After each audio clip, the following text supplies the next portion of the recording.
dans les replis d'un monde qui se prétend rationnel, là où la science brille et où la vapeur s'élève, et où les puissants prétendent tout contrôler. Quelque chose d'ancien se réveille. Nous sommes en 1907, et le monde change.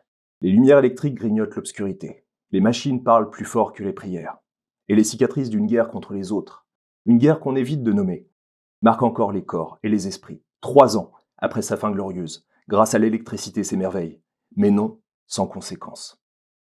Bienvenue à New Fair, une ville moderne construite sur les cendres d'une ville plus vieille, plus sombre, oubliée de tous. Sous les fondements de ces rues, dans ces failles, dans les marges des journaux, l'obscurité se répand, et des forces venues d'un autre plan d'existence percent peu à peu le voile de la réalité. Les gens n'y voient rien, ou plutôt décident de ne rien voir. Mais certains, eux, regardent dans l'ombre. Ils cherchent les fissures, suivent les traces de l'indicible. Ils sont les agents de Candela Obscura. Investigateurs, scientifiques, artistes, soldats. Tous liés par un pacte silencieux.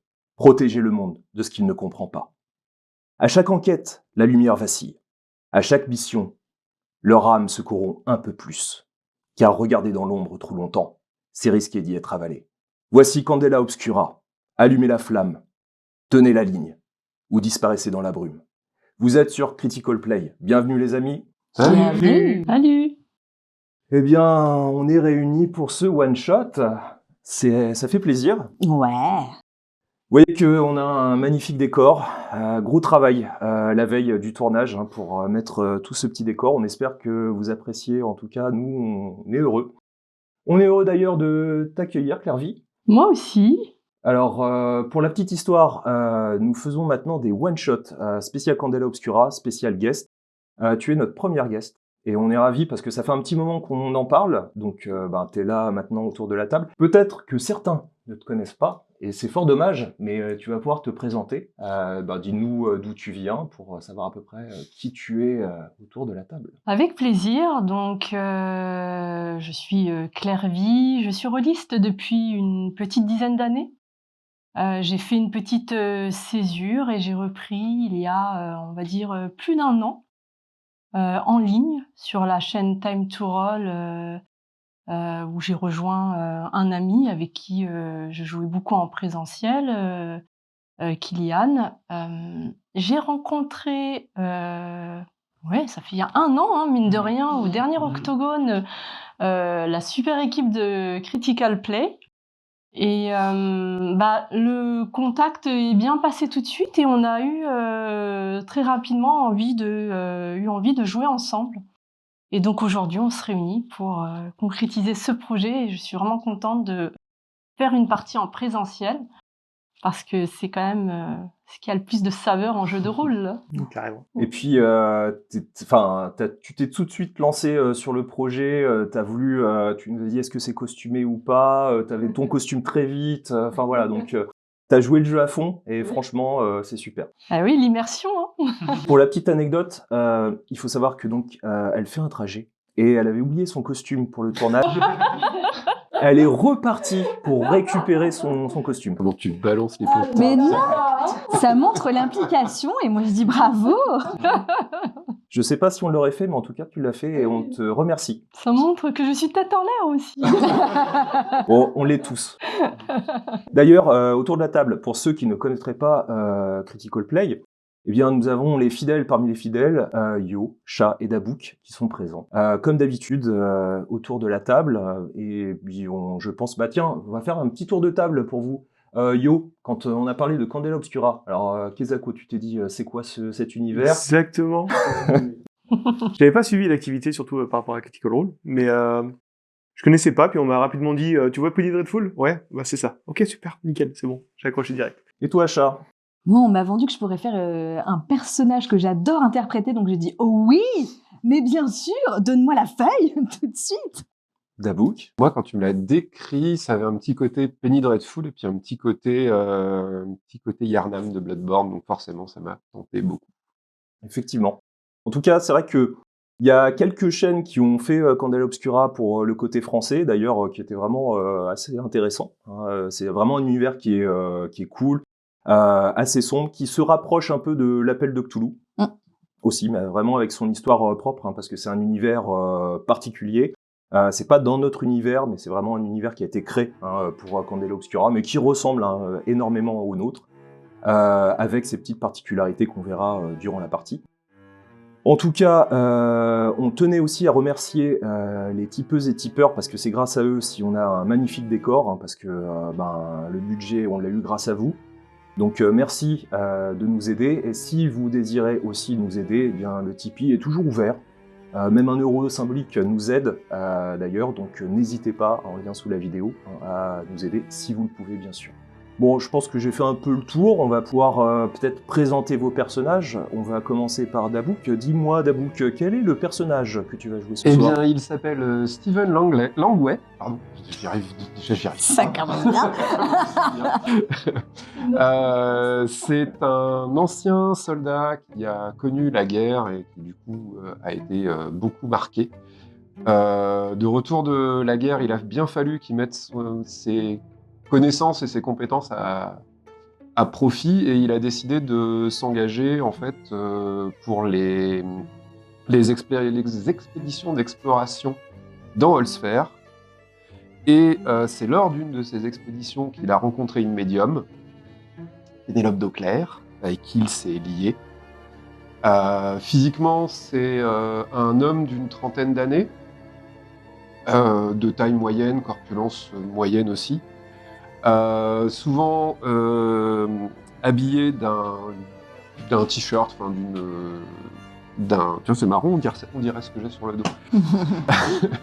Et d'une surchemise élimée. Et en fait, les plus observateurs pourront remarquer qu'à l'annulaire gauche de sa main, il y a la trace d'un ancien anneau.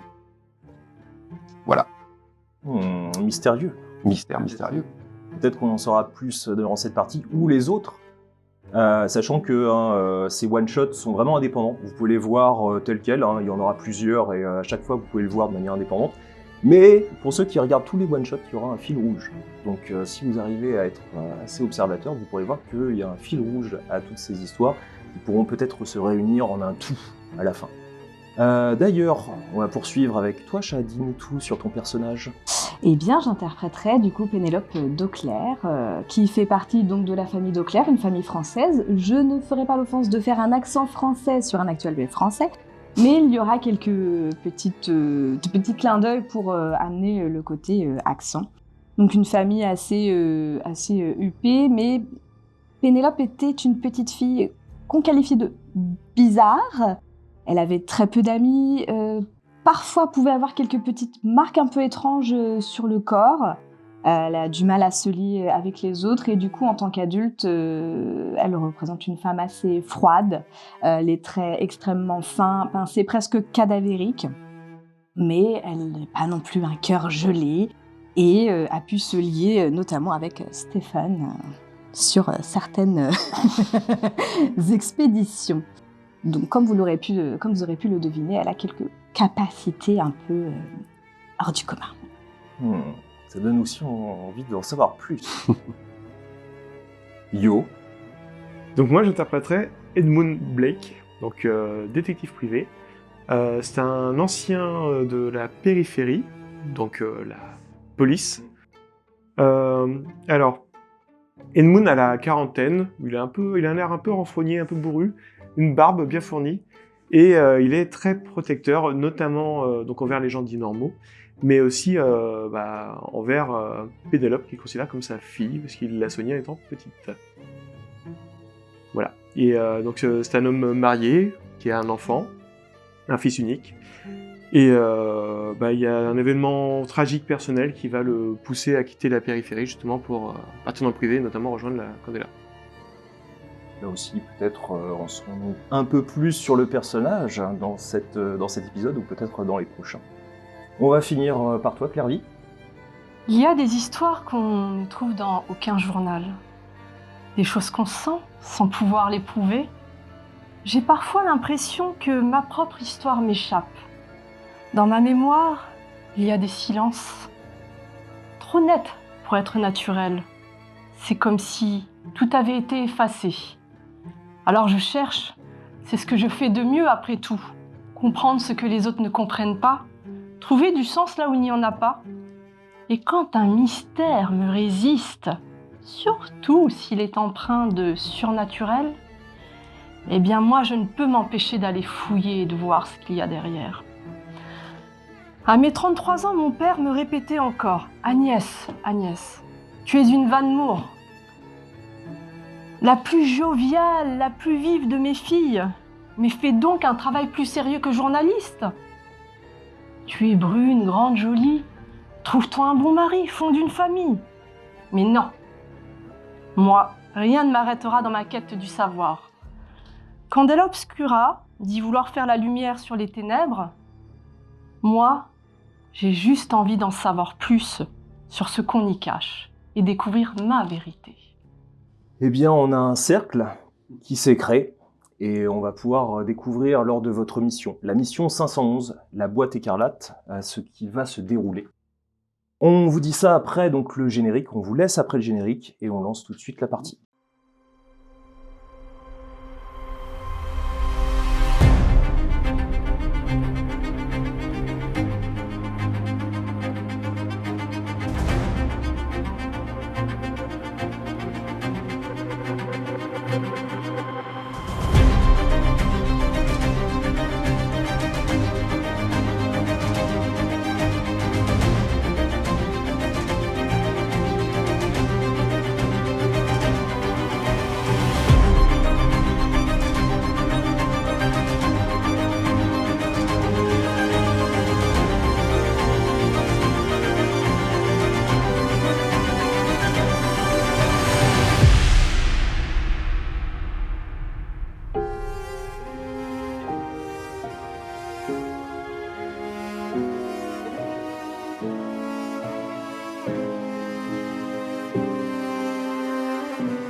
On dit que les enfants savent quand quelque chose ne va pas. Avant les mots, avant les règles, avant la lumière. Plan large, extérieur nuit. Pluie froide sur les toits du quartier de Briar Green. Le tonnerre lointain éclaire à peine le manoir Mallory, dressé comme une tombe au bout d'une ruelle sombre. Les briques suintent d'humidité. L'ombre semble plus dense autour des fenêtres. Une seule fenêtre, au dernier étage, projette une lueur verte tremblante, comme un phare malade dans l'océan noir. Intérieure chambre d'une enfant. Notre vision glisse lentement à travers la pièce. Un tapis trop usé, des murs où la peinture s'écaille en forme de visage, une poupée tombée face contre sol, bras tordus. Le plan se stabilise sur Liora, 8 ans, allongée sous ses couvertures, immobile. La veilleuse vacille sur une commode en bois fendu. Une horloge silencieuse indique une heure, 3h07. Elle ne dort pas. Elle écoute. Et elle attend. Pas de voix, pas de coup, mais une sensation. Quelque chose d'inhabituel, dans la manière dont le silence appuie sur sa poitrine. Elle ressent toujours une inquiétude lorsque son père descend chaque nuit, sans lumière dans leur cave. Mais là, c'est différent, comprend-elle soudain, au plus profond d'elle. Vision panoramique autour de la pièce. Les jouets sont rangés. La porte est fermée. L'armoire aussi. Ou presque. Il y a une fente de 2 cm entre les battants. Rien d'anormal. Rien d'hostile. Mais quelque chose cloche. Ce n'est pas un bruit. Pas vraiment. C'est une absence. Quelque chose de trop calme. Une rondeur dans l'air comme avant un orage, mais à l'intérieur. Notre vision fixe les bords du drap. Liora tire légèrement sa couverture jusqu'au menton. Un grincement sec derrière la cloison. Juste une contraction du bois. Ou autre chose. Un bruit très lointain, comme une respiration, dans une cheminée bouchée. Un tic imperceptible. La lumière verte de la veilleuse vacille une fois, puis reprend. Quelque part dans la maison, en bas, dans les murs. Un souffle monte. Il n'atteint pas ses oreilles, mais sa peau le sent, comme un fil glacé, juste sous la surface. Notre vision se pose sur l'armoire. Le battant gauche semble avoir bougé de quelques millimètres. La robe fendue et suspendue en façade oscille doucement. Mais rien ne bouge autour. Pas de vent, pas de pas. Juste cette oscillation. Et alors que tout reste figé, quelque chose se resserre dans la pièce. La lumière pèse. Les ombres s'étendent lentement, à peine visibles comme du goudron qui s'insinue sous les meubles. Notre vision fixe l'intérieur de l'armoire, profondément obscur.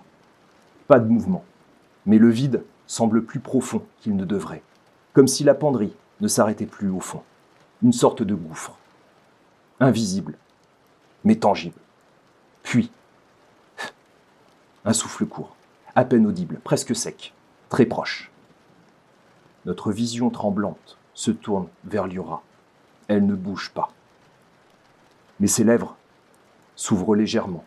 Elle sent quelque chose, tout contre sa joue. Notre vision prend la propre place de celle de Liora. Notre vision glisse lentement vers l'armoire. Et dans l'ombre, quelque chose regarde. Deux lueurs, non pas comme des yeux, mais comme des plaies ouvertes, suintantes, rouges. Trop proches, trop immobiles, trop conscientes. La dernière chose que l'on entend est un battement sec, profond, puis le silence.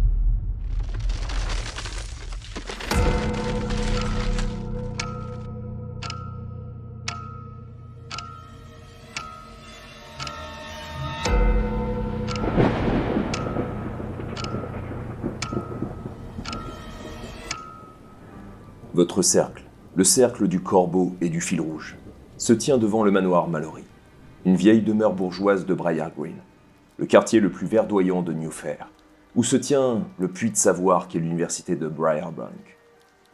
Le vieux manoir de 2 étages se dresse devant l'obscurité glacée, comme un mort attendant le chaos ou quelque chose de terrifiant.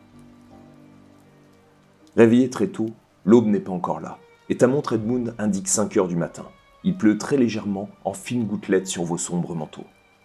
On vous a missionné car un phénomène surnaturel a été indiqué au manoir. Des membres de la périphérie, la police de la cité, qui sont déjà présents, attelés à passer en revue les moindres détails de la scène d'un possible crime, ne font absolument pas attention à vous. Vous êtes accompagné d'Agnès Van Moor, une proche de votre gardien et membre éminent de Candela Obscura. Tous, en observant ce manoir, vous avez l'impression que chaque poutre du lieu semble vibrer d'un mal veiné, rampant, comme si la demeure elle-même retenait son souffle affamé de secrets qu'elle refuse de laisser partir. Des ombres se meuvent dans le manoir, éclairées par des chandelles qui laissent onduler ces sombres silhouettes de la périphérie. Là, on est dehors devant le manoir, ça, devant le portail. Exactement. Et vous avez une dizaine de membres de la périphérie qui sont déjà présents. Et tu peux voir à l'entrée un homme que tu as déjà vu auparavant, qui faisait partie, qui fait toujours partie de la périphérie, et qui tu connais, de nom au moins. C'est l'agent Ambrose Thorne. Ambrose Thorne est un homme au port grave et digne, au visage anguleux et serein, rehaussé par une barbe bien taillée. Il se tient dans l'ombre vacillante d'une lanterne. Sa peau noire, marquée de fines rides profondes et réfléchies, encadre des yeux perçants, patients, où l'on devine une intelligence calme et une fatigue ancienne. Sa voix basse et mesurée tranche avec la tension ambiante, tandis que son manteau saturé de pluie dévoile la silhouette d'un enquêteur méthodique et imperturbable. Membre de la périphérie, il avance avec une détermination silencieuse vers l'un de ses hommes, comme un être habitué à regarder trop longtemps dans les fissures du monde. Tu le vois, Edmund, sur le perron du manoir, auquel vous pouvez accéder après quelques petites marches. Je me dirige vers lui. Bonsoir, agent Storm. Bonsoir. J'ai cru comprendre que vous deviez rentrer, vous et votre groupe. Oui, exactement.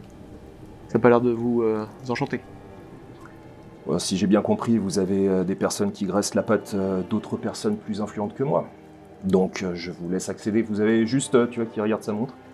10 minutes. Je vous accorde 10 minutes. Vous faites votre affaire et puis vous ressortez. Vous n'avez pas des petites infos à partager? Tu vois qui prend son bloc-notes. Si, on a été contacté vers 3h30 du matin. Sachant que vous, il est 5h. Donc ils ont fait très vite. C'est une voisine, une vieille dame, qui a les clés des Mallory, qui a appelé la périphérie vers à peu près 3h15. Elle a entendu des cris. Alors nous sommes arrivés une demi-heure plus tard. Et on a constaté la mort de la famille Mallory, à l'exception de leur fille de 8 ans, Liora. Et tu vois qu'il te regarde en prenant un peu plus de temps, Edmund. Disparu. La famille est influente. Lui, professeur à Briarbanks College, et elle, docteur au Grand Allen Hospital. Ils ont des relations, tout comme vous. D'où le fait que nous sommes arrivés assez rapidement. 3 autres personnes étaient présentes, pas encore identifiées au sous-sol, les Mallory. Et 2 autres, en manteau de cuir noir, ont été trouvés au rez-de-chaussée, près de la porte d'entrée. Ils avaient des outils de crochetage. Potentiellement des cambrioleurs, j'imagine. On y pense, mais en tout cas, ils sont morts comme les autres avec de multiples mutilations. Sûrement des cas de torture pour faire durer la souffrance des victimes. Ça peut être un couteau non aiguisé ou, comme diraient certains, tu vois qu'il a un léger rictus, ou des griffes. D'accord. Très intéressant en tout cas. Ouais, sûrement pour les membres de votre groupe. Les corps du sous-sol ont été retrouvés dans le sous-sol des Mallory avec... Bien, je vous laisserai regarder par vous-même. Et tu vois qu'à ce moment-là, il y a un membre de la périphérie qui sort, vous le voyez tous, et qui vomit ses tripes, juste à côté. Et là, donc l'autre le regarde, lui passe un mouchoir, 10 minutes. Et tu vois qu'il remet sa clé, il commence à déplacer un petit peu son habit pour l'aider. Ok. Merci, agent Storm. De rien. Donc j'imagine que vous étiez à côté de moi, enfin je vous partage toutes les informations, puis on se dirige vers le... Ne perdons pas de temps. Oui, on n'a que 10 minutes devant nous, effectivement. Étant donné que les Mallory étaient une famille assez connue, avez-vous entendu parler de lui, d'elle? Alors moi, est-ce que dans ma profession, j'ai déjà couvert des événements en rapport avec cette famille? Est-ce que j'ai des informations Oui, sur lui. Alors tu sais que c'est un professeur donc, de Briarbank College, donc l'université la plus importante de New Fair.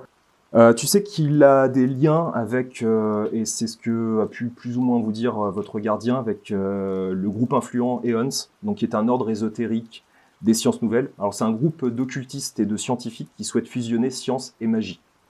Et tu sais que ce professeur a souvent eu des échos dans la presse parce qu'il a été à l'origine de certaines nouveautés pseudo-magico-scientifiques qui sont maintenant courants dans la société de New Fair, et il fait partie de ce groupe de personnes qui ont réussi à produire ces appareillages pour le grand public. D'accord. Donc c'est quelqu'un de très réputé, de très connu, et il a fait effectivement souvent cas de la presse voilà, pour ses projets, qui se sont réalisés et qui ont fonctionné. Comment il s'appelle le groupe? Eons. Eons, E-O-N-S, qui n'est pas forcément un ennemi de Candela Obscura, même s'ils n'ont pas la même vue que Candela Obscura. Eux, ils ne cherchent pas à endiguer le phénomène surnaturel, ils sont plus là pour l'utiliser. Donc vous rentrez à l'intérieur du manoir. Vous avez un éclairage qui n'est pas électrique dans un premier temps. L'entrée, vous avez un éclairage de chandelle, plutôt tremblotante. Et vous sentez tout de suite en rentrant dans la pièce que le manoir exhale une sorte de parfum de bois ciré et de fleurs séchées. Les tapis soyeux sur lesquels vous marchez étouffent vos pas. Et vous avez vraiment l'impression, vous voyez quelques portraits de famille. Vous avez vraiment ce sentiment étrange qu'à chaque fois que vous vous déplacez, vous avez le regard, vous savez, ces fameuses photos où vous avez le regard qui vous suit un petit peu. Donc il y a une sensation un peu étrange. Et vous sentez que les murs ont dû être souillés par quelque chose. Il y a une atmosphère vraiment étrange dans les lieux. Vous avez l'impression qu'il fait encore plus sombre, finalement, que ce qu'il devrait être l'obscurité de cette pièce, malgré tout éclairée par les chandelles. Vous avez l'impression que quelque chose cherche à étouffer la lumière des chandelles. Et vous avez quelques membres de la périphérie qui font pas vraiment attention à vous. Vous en avez certains qui vous saluent, d'autres qui vous regardent un petit peu avec une sorte de grognement. Mais ils cherchent pas à être au contact avec vous. Ils vous regardent juste simplement. Et ils passent dans le couloir assez étroit, vous êtes obligé de vous légèrement vous décaler. Et ils vous laissent faire votre petite affaire. Vous avez sur votre droite une porte légèrement entrouverte. Et vous voyez qu'elle descend, sûrement vers le sous-sol. Et vous avez un escalier sur votre gauche, un magnifique escalier en bois qui vous mène vers l'étage. Un des nombreux étages de la pièce. Et puis après, vous avez des couloirs qui vous permettent d'accéder au rez-de-chaussée, salon et autres lieux qui sûrement se trouvent au rez-de-chaussée. Les 2 corps des potentiels cambrioleurs sont devant nous, en fait, pas loin. Non, tu vois que si tu poses la question, les membres de la périphérie te disent qu'ils ont déjà été embarqués à la morgue, D'accord. qui se trouve à Briar Green. Donc vous n'êtes pas très loin, mais ils ont déjà été embarqués. Ok. Tout comme les corps qui se trouvent au sous-sol. Et donc, ils ont donné l'info comme quoi les corps sont déjà partis. Ouais. Ok. Donc la maison est vide de cadavres. C'est ça. Même les parents, j'imagine aussi. Il y a encore les traces de... On voit les traces de sang. Oui. Et de ce que tu vois, tu as l'habitude. Mhm. Et toi, ayant fait la guerre d'il y a 3 ans, donc cette guerre qui ressemble presque à notre grande guerre à nous, tu as l'impression que c'est une boucherie. Ouais. C'est vraiment, c'est quelque chose, enfin, vous voyez du sang, des taches de sang, qui pour certaines sont presque séchées, mais il y a une sorte d'énorme humidité qui s'est imbibée dans le tapis. Comme si ça avait bu Ouais. une grande quantité. Est-ce qu'il y a des traces autour des traces de sang? Autour des taches de sang, des traces de ce qui pourrait être des traces, des marques, des griffures, des... C'est vraiment propre à sûrement ces corps. Mais vraiment autour, c'est presque propre. Ouais. Il y a vraiment cette zone où on a dû s'acharner sur les corps. Moi, je ne dis rien et je descends. Donc, je te suis. Oui, Pareil.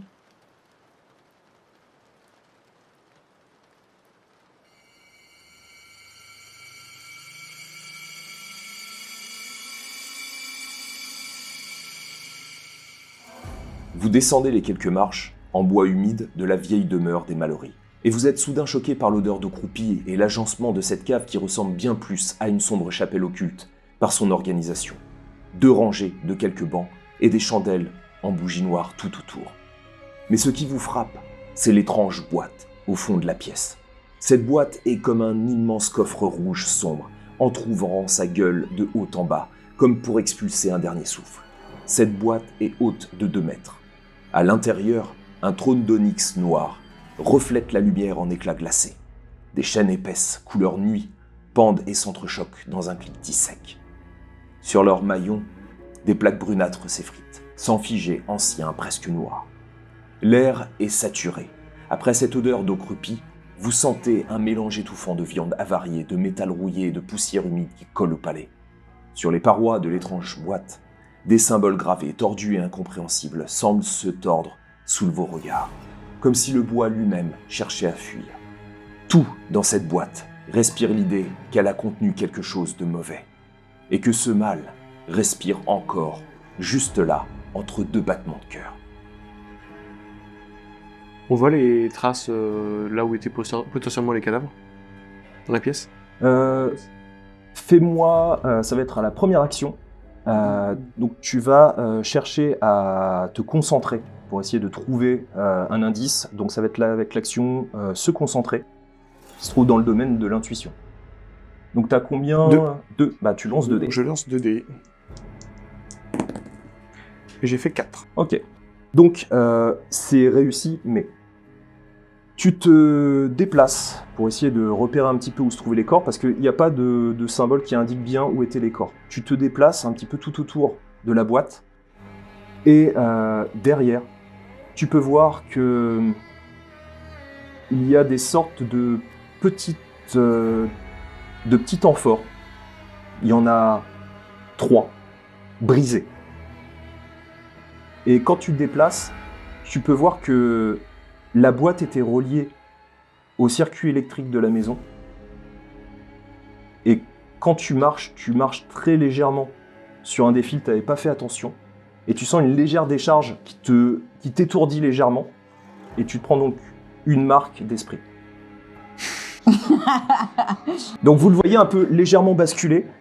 Tu te redresses, mais Ça va, Ed? tu as senti le choc. Ah, j'ai pas fait attention, je viens de marcher sur une sorte de câble. La boîte était reliée au courant de la maison. Et venez voir, il y a des amphores brisés derrière. Faut que je me remette un peu là, parce que... je l'ai senti passer le courant là. Assieds-toi un instant. Est-ce que, à part le décor un peu étrange pour une cave, est-ce que j'observe un élément qui est vraiment atypique? Bah, t'as vraiment l'impression que tout dans cette pièce est atypique. C'est vraiment... Alors, t'as aussi une table sur laquelle t'as des feuilles Tu regardes, tu peux lire que c'est des éléments alchimiques. Et tu vois qu'on essaye de relier des éléments de science à de l'alchimie. D'accord, ce qui ne m'étonne pas par rapport à ce que je connais de Monsieur Mallory. Je peux garder les feuilles, hein. Oui. Je les prends. Fais-moi un test malgré tout de dissimuler. Tu vas essayer de dissimuler donc ces papiers, parce qu'il y a quand même malgré tout la périphérie qui est quand même encore présente. Il y a 2-3 personnes. Ok. T'as combien? Donc un seul dé. 5. Tu mets les documents. Tu allais peut-être en mettre 4-5. Tu vois qu'à la 5e, t'as un des membres de la périphérie qui dit vous faites quoi là? Je regarde simplement la feuille. Très intéressant, je la redépose. Tu vois qu'il le recule, mais tu vois que là, cette fois-ci, il est un petit peu plus attentif à ce que vous faites. Alors, au moment où je la dépose, je la regarde bien et j'essaie de visualiser, de mémoriser tout ce dont je peux me souvenir. Je m'approche du câble sur lequel a marché Edmund. C'est une grosse section ou c'est un câble assez fin? Grosse section. Grosse section. C'est quelque chose qu'on retrouve dans des maisons habituellement? Non. Ok, j'essaie juste de regarder où est-ce qu'il va, en fait, ce câble. Bah, tu vois que si tu ressors de la maison, tu vois que ça a été relié au circuit électrique de la maison à l'extérieur. Ok. Et il n'y a pas un paratonnerre au-dessus, quelque chose? Si. Ouais. Moi, je redescends. Du coup, je retourne à la cave. Pendant ce temps. Est-ce que je peux utiliser ma capacité par-delà le voile? Pouvoir établir une connexion avec un phénomène sensible à proximité afin de communiquer avec lui. Oui. Donc je prends une marque d'esprit, du coup. J'utilise ressentir, donc on est d'accord que j'ai 2 points, je prends un sombre, un jaune, et je voudrais dépenser 2. Je prends 2 sombres du coup? Ouais. Ok. Alors pourquoi tu as un dé doré? C'est parce que ton action donc, est Oui. spéciale Oui. donc, pour ton personnage. Donc tu as un dé doré qui te permet donc, de potentiellement regagner des points de domaine de l'intuition si tu le choisis. C'est ça. Ça marche. Eh ben, vas-y. Total de 4 dés.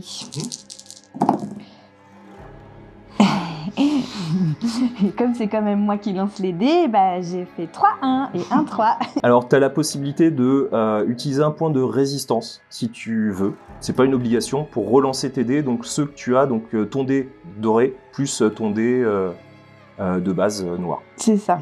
Je vais faire ça. Ok, donc Ah. tu utilises ton point de résistance que tu ne pourras plus du tout regagner Ouais. durant l'ensemble du scénario. Mm. Ok. Ouais. Tu peux relancer. Ouais. Je peux quand même dépenser un autre point et avoir 3 dés. Oui. Voilà. Ce serait vraiment dommage de se relouper. Ah, bah voilà, j'ai fait un 6. Donc 6. Donc, totalement réussi. Tu t'approches de la boîte. Tu la touches très légèrement.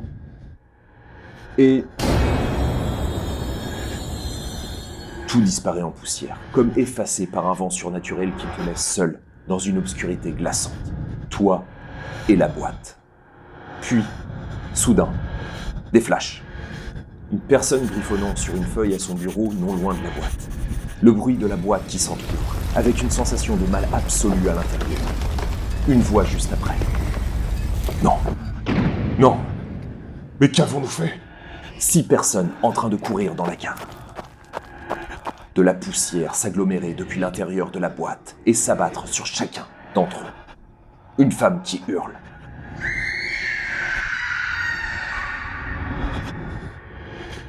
Et la seule chose que tu as quand tu ressors, c'est un léger recul que vous entendez. Pénélope?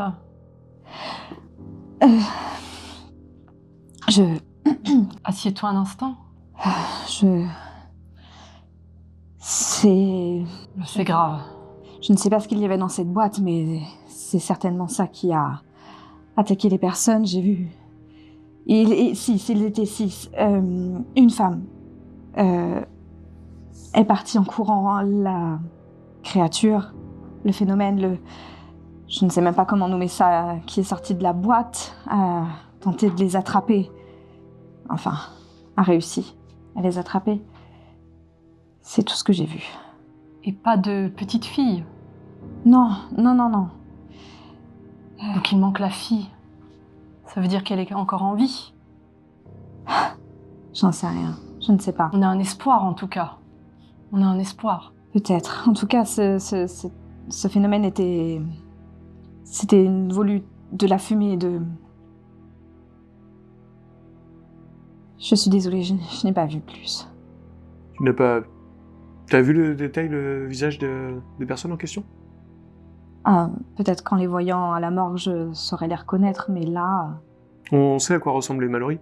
Oui. Voir des photos, j'imagine. Au moins du mari, oui. Oui, même peut-être de la femme en voyant des photos, des portraits dans les couloirs. On peut considérer que oui aussi. Donc tu as pu, parce qu'ils ont fait de toute façon souvent donc l'attrait, donc tu as reconnu la femme, c'est la femme donc de Mallory, Ouais. Enfin du mari, et le mari lui-même.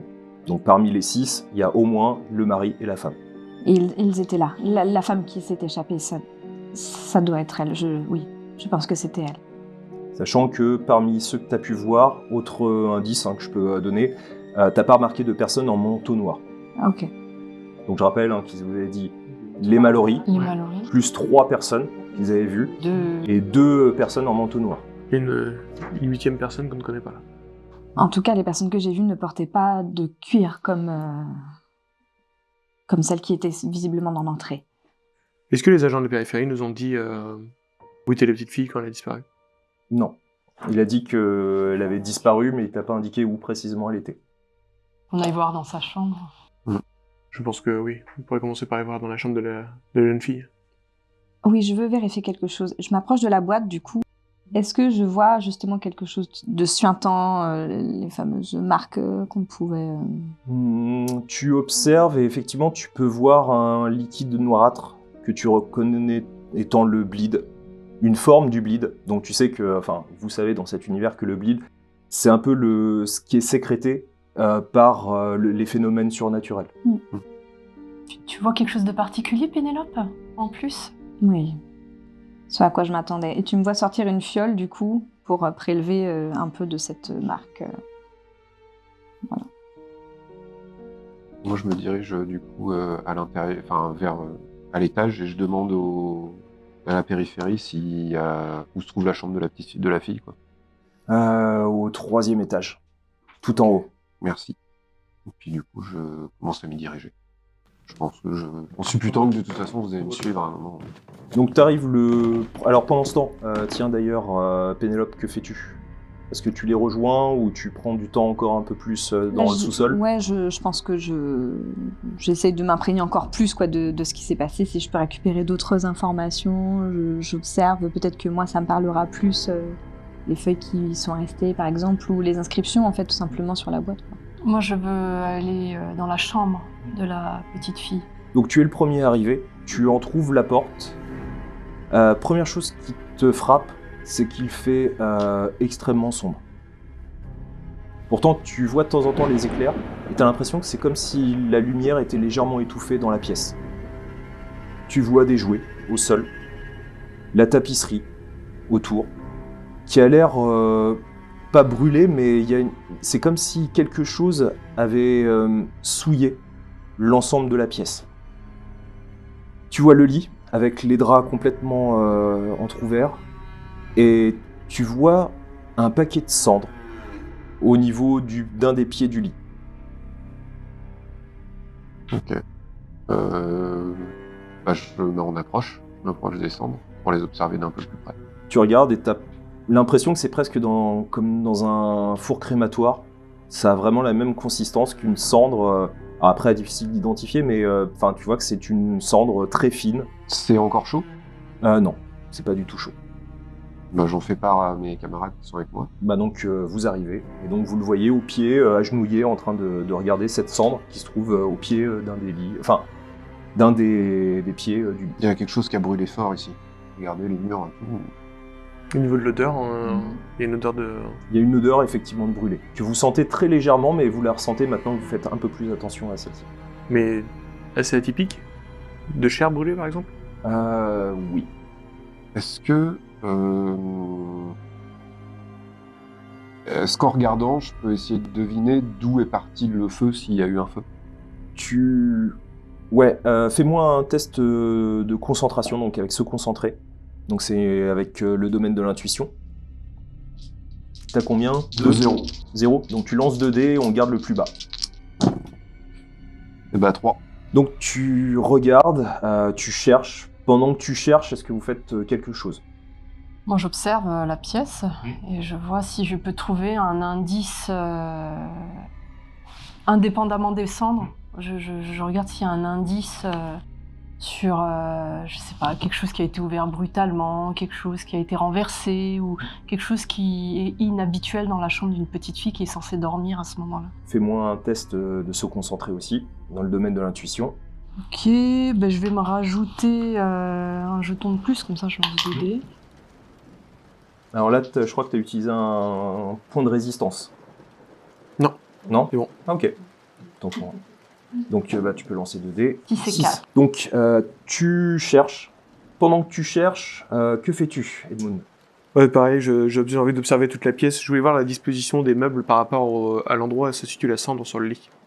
Dans quel axe j'imagine qu'en fait, c'est... je veux voir l'alignement par rapport à l'oreiller, l'endroit où elle est censée dormir, le tas de cendres, et surtout l'objet qui serait de ce point de vue-là, quoi. Même chose, se Et concentrer. je voulais utiliser ma capacité d'éclaireur, justement. Ok. Donc ta capacité qui te permet d'orienter un petit peu l'enquête par C'est ça. rapport à... Ok. Bah tu recherches, et en fait, ça tilte en toi. Tu te dis, mais il a parlé d'une vieille voisine.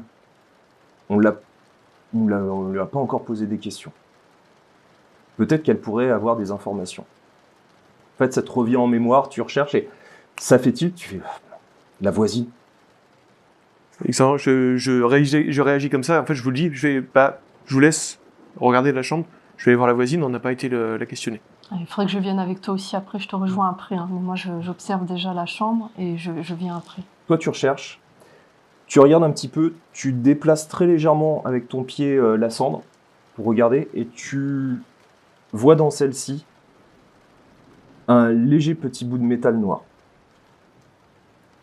Toi, tu recherches et tu t'entrouvres l'armoire et tu as une sensation étrange, comme celle que tu avais ressentie dans les tranchées pendant la guerre.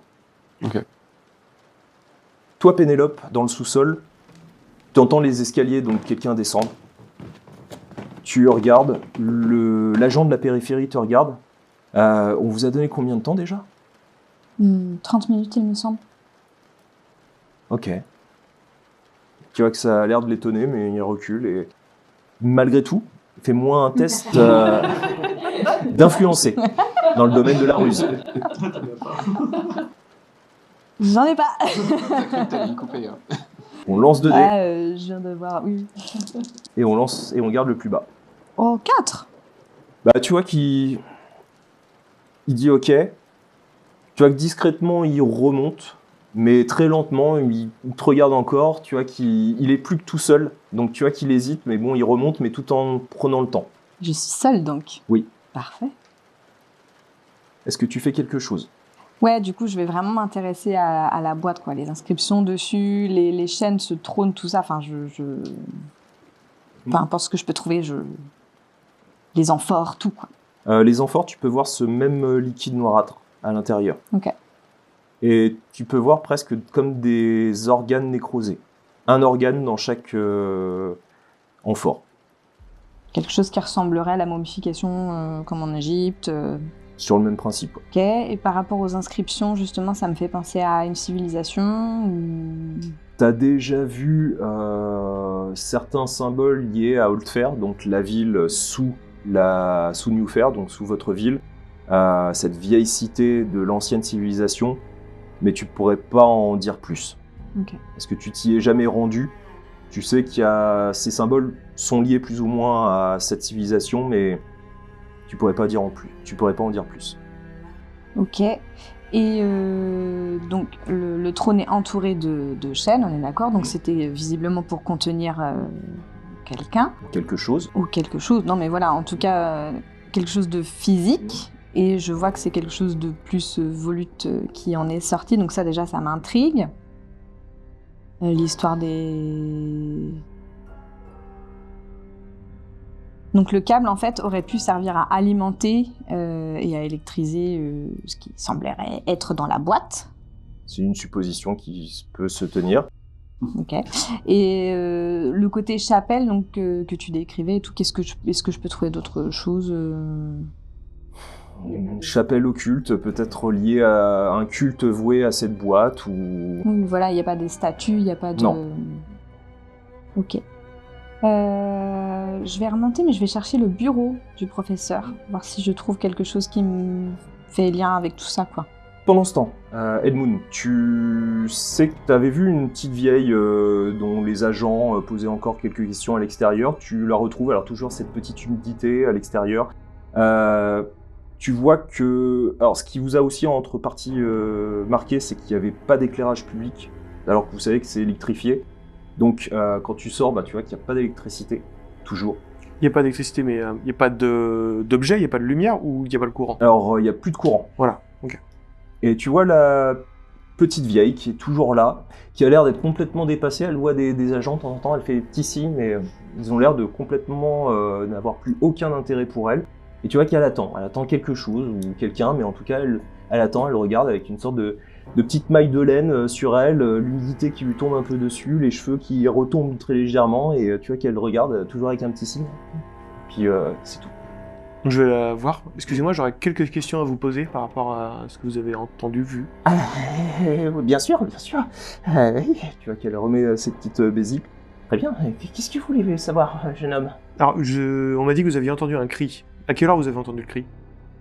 Ah, je crois que je l'ai entendu lorsqu'est arrivée la fin de cet épisode.